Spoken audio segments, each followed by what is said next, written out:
बयनिसिमबो खुलुमबाय। दिनै 20 नभेम्बर 2021 बे समाव आङो दिनैनि मोननैसो गोनां खौरांफोरखौ बे भिडिअनि गेजेरजों होनो लादों। नोंथांमोना भिडिअखौ फारियै जोबजासिम नायलांदो।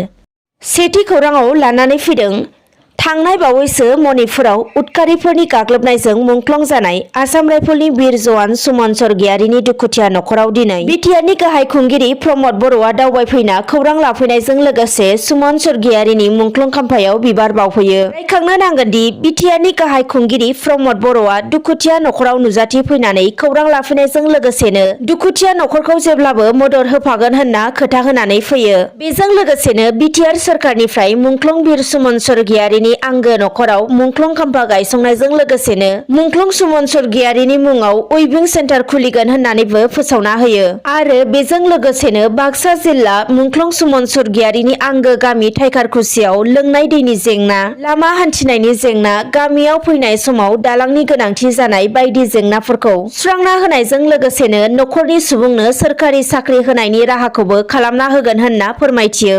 मख'नो नांगोनदि दिनै मुंख्लं सुमन स्वर्गियारिनि दुखुथिया नखराव बिटिआरनि गाहाय खुंगिरि प्रमद बर' बिथांजों लोगोसेनो बिटिआरनि बुंथिगिरि काथिराम बर' बिथाङाबो दुखुथिया नखराव खौरां लाफैनायाव बाहागो लादोंमोन। दानिया गुबुन खौराङाव फैबावदो।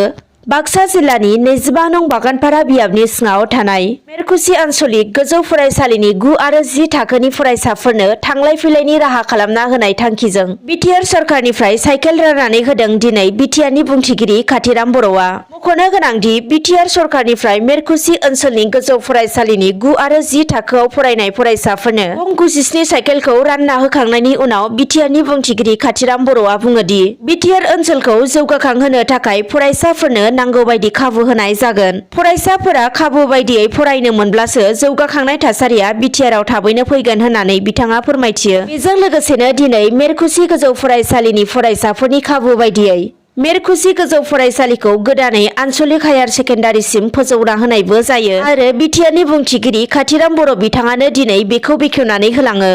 दानिया गुबुन खौराङाव फैदो। दिनै आसाम रायजोआव बेलासिनि 1:02 रिंगासोआव हरखाब बांग्रिं मावनाय जाथाया जानानै थांदों आरो बे बांग्रिं मावनायनि गोहोमा 4.1 गोख्रैथिजों जादों होनना मिथिनो हानाय जादों। NCSनि रिपर्ट बायदिब्ला कामरुप जिल्ला गुवाहाटी नोगोरमानि सोनाब खोलानि 10 किल'मिटार गोथौनिफ्राय बे बांग्रिं मावनाया सोमजिखांदों। मोनथिनो मोननायाव बे बांग्रिं मावनायनि गोहोमा आसामनि नसुंसे हादर भुटान, बांलादेश, मणिपुर, नागालेण्ड आरो मेघालय रायजोआवबो सोमजिदों होनना मिथिनो हानाय जादों। गुबुन फारसेथिं मोनथिनो मोननाय बायदिब्ला दिनैनि बे बांग्रिं मावनायनि गोहोमजों आसाम रायजोनि जिल्लाफोराव सुबुंफोरनि फारसे जेबो खहा जायाखै होनना मिथिनो हानाय जादों। दानिया गुबुन खौराङाव फैदो। सा करिया हादरखौ सासन खालामगिरि किम जं बिथाङा सा करियायाव बयनिख्रुइबो गिथावना गोदान आयेन लाबोदों। सा करियानि बयनिख्रुइबो गिथावना गोदान आयेना बेनोदि जुदि सोरबा सुबुङा सुइसाइड खालामनानै लायोब्ला बिनि गासै नखरनि सोद्रोमाफोरा साजा मोनगोन। बेनि अनगायैबो जुदि सोरबा सुबुङा दाय मावोब्ला बिनि नखरनि इयुन जोलै 3 सुबुंफोराबो साजाखौ मोनगोन। मख'नो गोनांदि किम जंनि दैदेननाय सा करियायाव फारसेनिफ्रायनो आयेना आलादा आरो गोख्रोंसिन। आरो मिथिनो हाबावनाय बायदिब्ला सा करियायाव थानाय जायखिजाया सुबुंफोरानो गुबुन हादरनि सुबुंफोरजों मबाइल फनाव बाथ्रा रायज्लायनो मोना आरो गुबुन हादरनि सावथुनफोरखौबो नायनो मोना। जुदि आयेननि सिमा बारो अब्ला बे सुबुंखौ गोख्रोङै साजा होनाय जायो। क'क्राझार जिल्ला जाहारबारि ओनसोलनि सिङाव थानाय जाहारबारि गामिनि बाबुराम बसुमतारी आरो गायदे बसुमतारीनि फिसाज्ला लहित बसुमतारीया गोबाव समनिफ्रायनो पेरालाइसिस बेरामजों गोग्लैना दं होननानै खौरां मोननो हानाय जादों। मिथिनो मोननायाव ललित बसुमतारीया पाटगाव गोजौ फरायसालियाव 10 थाखोआव फरायगासिनो दंमोन। नाथाय दुखुनांथाव उन्दै समावनो ललित बसुमतारीया बेरामजोंसो साग्लोबजानानै थानांनो गोनां जाबाय। गुबुन फारसेथिं दुखुथिया गोरिब नखरा फिसाज्लानि बेरामखौ फाहामथाय होनो थाखाय रांनि जेंनाजों मोगा-मोगि जानानै दङ।